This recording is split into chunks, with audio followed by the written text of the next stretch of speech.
네, 도코츠셀입니다. 여기는 이태리 로마의 한 거리고요 라고 말하기엔 너무 제가 멕시코에 있는 게 다 티가 나죠. 네, 여기는 멕시코 몬테레이에 있는 가장 힙한 곳 올드타운입니다.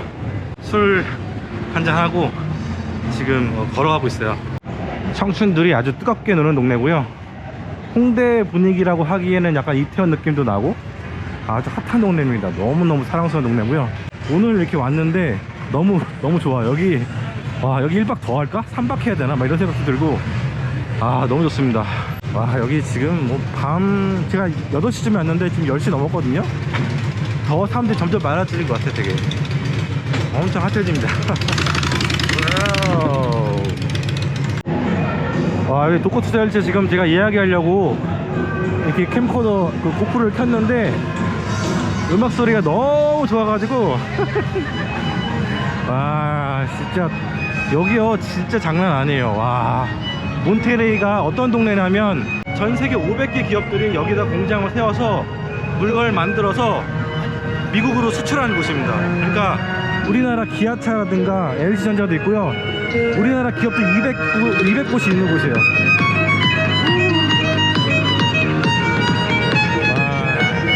와, 춤추는 거 봐.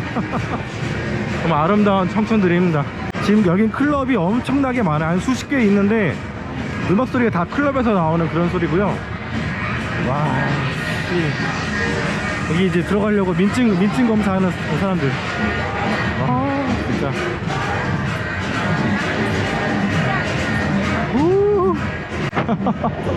여기 너무 시끄러워서 다른데 이동을 해야 될 것 같아. 그래야 이야기할 수 있을 것 같아. 오늘 전쟁이야, 전쟁. 와, 너무 좋아. 너무 좋아.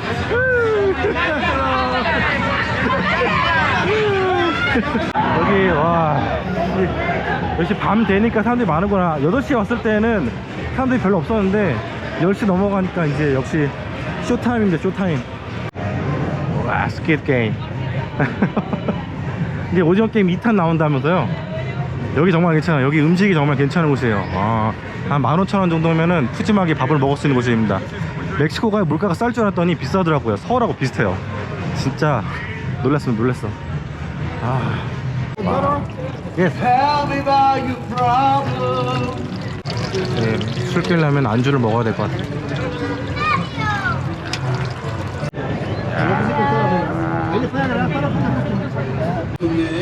Gracias.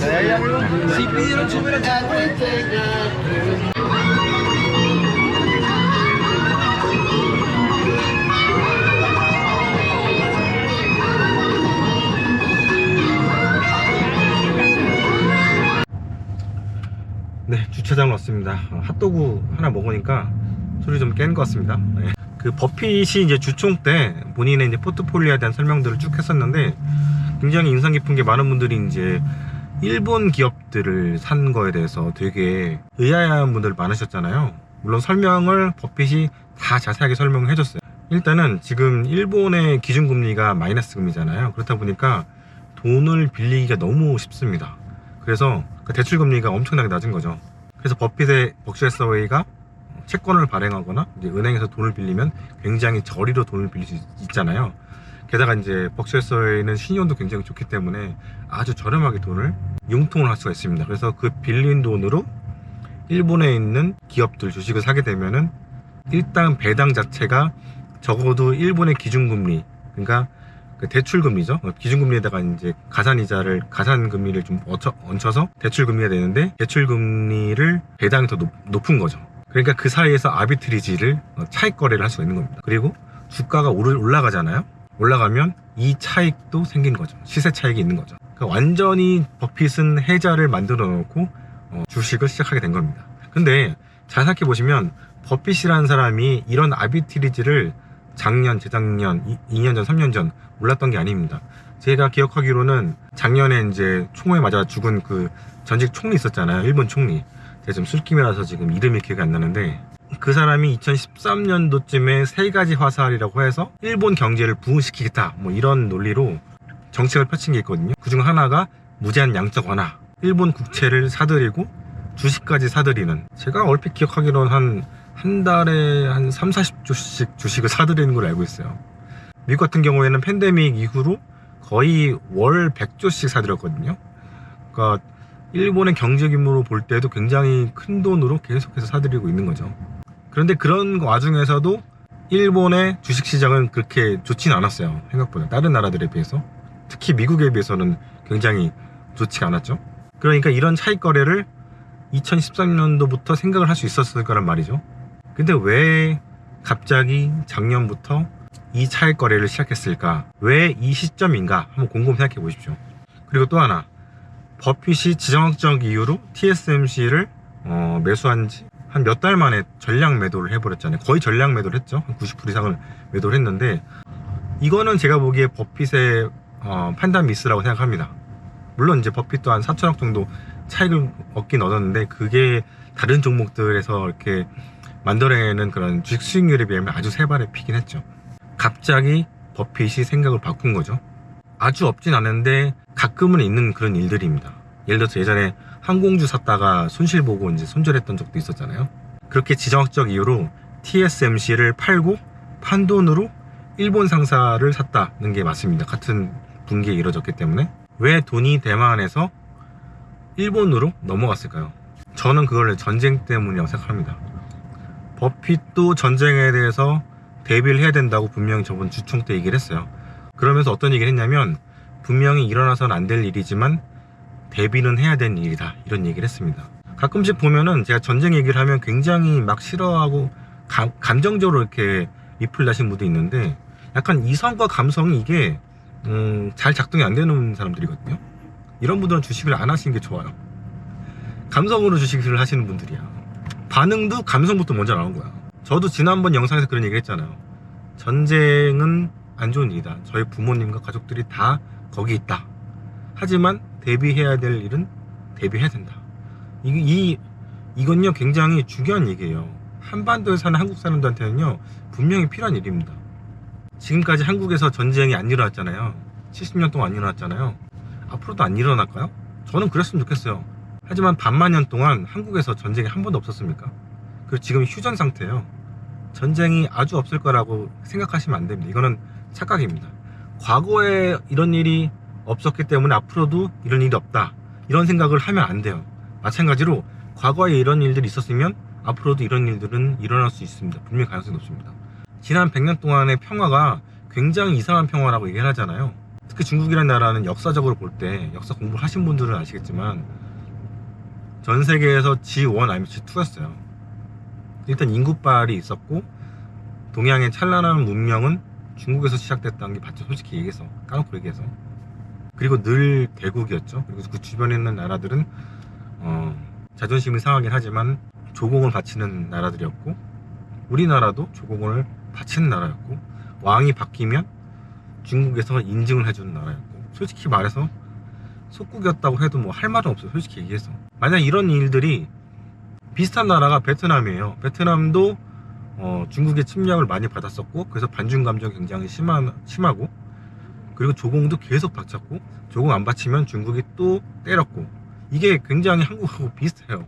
우리나라 국사책에서 자주 외교를 했다 이런 얘기들 많이 하는데, 실상은 뭐 자주 외교가 있었나 싶을 정도로, 솔직히 얘기해서. 아무튼 중요한 건 버핏은 전쟁을 생각하고 있어요. 그래서 TSMC를 팔고 일본 상사주를 샀습니다. 그러면 전쟁이랑 일본 무역 상사랑 어떤 관계가 있는데 너는 그렇게 얘기하냐? 이게 물어보실 거 아니에요. 우리나라 대우 인터내셔널 같은 경우에는 무역 상사잖아요. 주 업무가 뭐냐면 자원 개발이에요. 마찬가지로 일본의 무역 상사, 종합 상사들도 매출의 50%가량은 자원 개발에서 나옵니다. 그리고 일본은 굉장히 오래전부터 자원 탐사를 여러 대륙, 여러 국가에서 해왔어요. 거의 중국과 함께 프론티어에 가깝다고 봅니다. 중국 같은 경우에는 히토류가 전 세계적으로 가장 많이 이제 묻혀있는 나라 중 하나잖아요. 그래서 1992년에 등소평이 어떤 얘기를 했냐면, 중동에는 석유가 있지만 우리에겐 히토류가 있다. 이거를 1992년도에 이미 얘기를 했어요. 이거를 무기화하겠다고 이야기한 겁니다. 그때부터 중국은 착착착착 히토류의 무기화 이거를 실행을 했었던 거고, 그리고 2010년대 초반에 중국하고 일본이 히토류 가지고 싸운 적이 있었어요. 그래서 그때 일본이 기존에 있던 히토류 개발 사업에 더욱더 박차를 가합니다. 그래서 일본의 무역 상사들이 전 세계적으로 다 들어가 있어요. 첫 번째로는 전쟁이 나잖아요. 그러면 자원 가격이 튀게 됩니다. 왜냐면 전쟁이라는 것들이 자원을 급속하게 소모하는 굉장히 소모적인 인간의 활동이거든요. 물론 그런 것도 있지만 자원 가격이라는 게 여러분 수요와 공급에서 이루어진다기보다는 투기로 인해서 가격이 더 많이 움직입니다.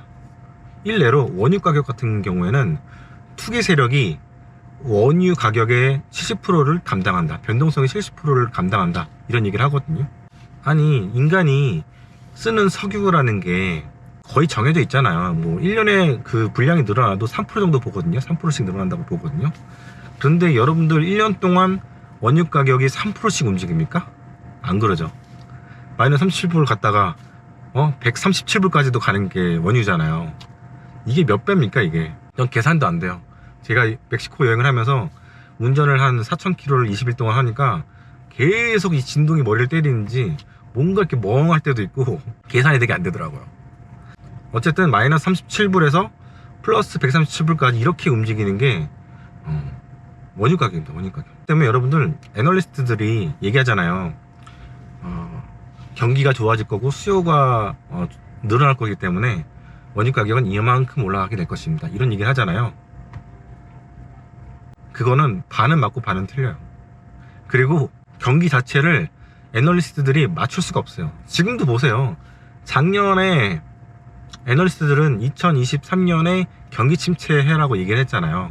특히 가장 많은 게 상저하고였잖아요. 그런데 일단 지금 잘 버티고 있잖아요. 상고 상태잖아요. 앞뒤도 잘 못 맞추는데 여러분들 이런 애널리스트들의 의견을 신뢰하십니까? 아무리 현란한 그래프와 통계 수치 데이터를 다 보여주는데 왜 틀리냐고요. 그래서 여러분들이 뭐 그런 이야기들을 볼 때 좀 거리를 두고 보셨으면 좋겠어요. 틀릴 가능성이 더 높다, 비판적인 사고를 좀 하셨으면 좋겠어요. 아무튼 간에 오늘 약간 3,000% 제가 술 마셔서 많이 빠지는데, 상사주들을 버핏이 한 이유는 전쟁이 나면 상사주들의 주식이 확 튈 거기 때문에 그렇다, 이렇게 저는 보고 있습니다. 버핏이 그렇게 이벤트 드리븐 전략을 쓰는 사람은 아니거든요. 더 중요한 건 뭐냐면 앞으로 신냉전이 올 거라고 생각하는 것 같아요. 그래서 저는 이런 생각도 들더라고요. 앞으로 쉽게 돈을 버는 그런 시대는 지났다, 그런 생각을 했는데 그 이유 중 하나가 바로 이거라고 생각합니다. 신냉전. 아무래도 신냉전이 되게 되면 러시아라든가 중국에서 이렇게 매출을 일으키는 기업 활동하는 미국 기업들이 계속 발을 빼게 될 거거든요. 특히 러시아 같은 경우는 거의 다 뺐잖아요. 러시아 매출이 확 줄어든 거죠. 1억 3천짜리 거대한 시장이 확 날아가 버린 거거든요. 한국도 마찬가지고, 한국도 거의 다 철수했잖아요. 물론 그 시장을 중국이 지금 싹쓸이하고 있다고 하는 그런 비보가 지금 날아오고 있긴 하지만, 그래서 신냉전이 되면 자원의 무기화가 굉장히 심해질 겁니다. 특히 첨단 산업에 있어서 가장 중요한 것 중 하나가 히토류인데, 히토류를 중국이 쥐고 있잖아요. 신냉전이면 중국이 히토류를 미국한테 주겠습니까? 안 주죠. 사실 히토류는 미국에도 많이 매장돼 있거든요. 근데 환경 파괴가 엄청 심하기 때문에 이거를 채굴을 금지해 놓은 상태예요. 왜냐면 1kg 정도의 리튬을 이제 광석에서부터 뽑아내잖아요. 뽑아내면 수십만 톤의 물을 써야 되고, 이 물을 쓰게 되면 이 물들은 오염이 된다고 하더라고요. 중금속이 오염이 되고, 그리고 희한하게 히토류들은 뭔지 모르게 다 방사능을 배출을 해요. 그래서 히토류 광산 주변에 있는 사람들 방사능 수치가 굉장히 높습니다. 그래서 기형아도 많이 나오고 있고, 이거를 미국은 당연히 알고 있고 그렇기 때문에 금지시킨 거죠. 근데 중국은 열심히 이제 채굴을 하고 있는데, 이것도 나중에 뭔가 판매량을 줄이거나 생산량을 줄이는 그런 행동을 하지 않을까 저는 생각합니다. 그래서 버핏은 두 단계를 다 본 겁니다. 전쟁으로 인해서 자원 가격이 뛸 텐데 그 중에서도 히토류가 굉장히 많이 뛸 것이다. 그러면 미국의 히토류 공급 라인, 서플라이 체인은 지금은 중국이잖아요. 중국에서 많이 거의 대부분 오는데 이게 끊기고 일본 상사를 아프리카라든가 다른 곳들로부터 이제 들어오게 될 것이다. 근데 그런 곳들 같은 경우에는 일본의 상사들이 굉장히 많이 들어갔어요. 물론 이제 중국 상사들이 더 많이 들어갔는데 제 생각에는 신냉전이 있게 되면 미국에 상장되어 있는 중국 ADR이라든가 이런 것들 정리하게 될 거고, 이런 것들 상장이 폐지가 많이 될 것 같아요. 상장이 폐지가 되면 이게 이제 홍콩이라든가 중국으로 넘어가겠죠. 그리고 BYD 있잖아요. 요거 같은 경우에도 작년에 거의 다 팔았잖아요. 한 90% 이상 팔았는데, 이것도 희한하잖아요. 이것도 제 생각에는 신냉전을 염두에 두고 버핏이 팔았다 라고 생각합니다. 그게 아니면 지금 다 팔 이유가 없잖아요. 지금 중국 관련 주식들 거의 다 팔았잖아요. 저도 작년에 거의 다 팔았거든요. 왜냐면 저는 이제 올해 정도의 중국과 미국의 전쟁을 상수로 봤기 때문에 올해는 2023년 정도는 일어나지 않을까 싶다 그렇게 생각했었는데, 지금 이제 블링컨 보내가지고 쇼부 치고 왔잖아요. 이것도 몰라요. 어떤 일들이 일어나서 이게 또 깨질지 모르겠지만, 일단은 내년 11월 2024년 11월에 미국 대선이 있거든요. 그렇기 때문에 이제 그 전까지 이제 버텨야죠. 근데 이제 바이든이 말실수를 굉장히 많이 하는 직설적인 스타일의 어르신이잖아요. 그러니까 약간 착한 노인네 같은 그런 느낌이 있어요. 인자한 표정과는 다르게. 그래서 이제 싱크탱크들이랑 다 얘기를 해놨는데, 중국이랑 일단은 스테이 하자, 더 이상 부딪히지 말자 얘기했는데, 어디 가서 이제 이야기를 한 거죠. 독재자. 그거 가지고 또 이제 중국도 뭐라 하고 있고, 지금 이게 이미 시작부터 지금 이거는 이 가장된 평화는 짜고 치는 고스톱 같은 경우는 결국엔 다 걸리게 되는 것 같아요. 저는 이제 내년까지 정말 스테이 했으면 좋겠어요. 별일 없이 중국이랑 미국이 좀 이렇게 가만히 있었으면 좋겠어요. 왜냐면 전쟁 나면 여러분 주식에 돈 다 빼야 돼요. 달러 폭등하고, 금가 폭등하고, 비트코인 폭등하고, 주식들은 폭락하고, 물론 한번 전쟁이 나게 되면 모든 자산이 한번 폭삭 주저앉는 일이 생길 텐데, 오히려 그런 일이 일어나면 그건 정말 모든 자산이 다 이제 폭락하는 거기 때문에, 물론 현금을 갖고 있는 사람들 입장에서는 땡큐긴 한데, 전쟁이 나면 한반도가 위험해지잖아요. 이게 문제예요. 이거는 정말 있어서 안 되는 일이라고 저는 생각합니다. 아무튼 술김에 지금 버핏에 대해서, 버핏이 중국 관련 중국 주식들을 작년에 대부분 정리를 해버리고, 일본 상사를 계속해서 사고, 앞으로도 계속 사겠다는 얘기를 했었고, 그리고 또 하나, 버핏이 자원 관련해서 일본 상사만 산 게 아니라 지금 미국의 정유업체 중에서 옥시덴탈 있잖아요. 옥시덴탈을 거의 지분을 다 사버리려고 할 정도로 굉장히 공격적으로 지금 지분을 사고 있잖아요. 아예 벅셔 해서웨이 자회사로 해서 그냥 지분 100% 사버릴 생각도 하고 있는 것 같아요. 아니, 일반인 생각으로는 볼 때는 저도 마찬가지고 왜 옥시덴탈을 저렇게 사려고 할까 궁금하지 않으세요? 그리고 왜 여러 정유주들 중에서 옥시덴탈인가 이런 생각도 좀 들고, 물론 제가 알기로는 옥시덴탈이 지금 카메라가 과열돼 가지고 꺼졌거든요. 그래서 지금 3분 만에 켰는데, 더운 날하다 보니까 에어컨을 켜도 이렇게 20분 정도 촬영을 하니까 꺼져버리네요. 마무리를 해야 될 것 같습니다. 일단 버핏은 전쟁을 대비하고 있고, 그리고 신냉전을 대비하고 있다, 그렇게 봅니다. 이거는 저도 그런 의견들을 계속 작년부터 내왔었고요. 저는 중국에서도 살았고 미국에서도 살았어요, 20대 때. 그렇다 보니까 중국과 미국 두 나라의 그런 관념에 매몰되지 않았다는 생각을 합니다. 두 나라 다 장점이 있고 단점이 있고, 배울 게 있고 배우면 안 되는 게 있고, 그리고 두 나라 다 우리가 거스를 수 없을 정도로 굉장히 대국이다.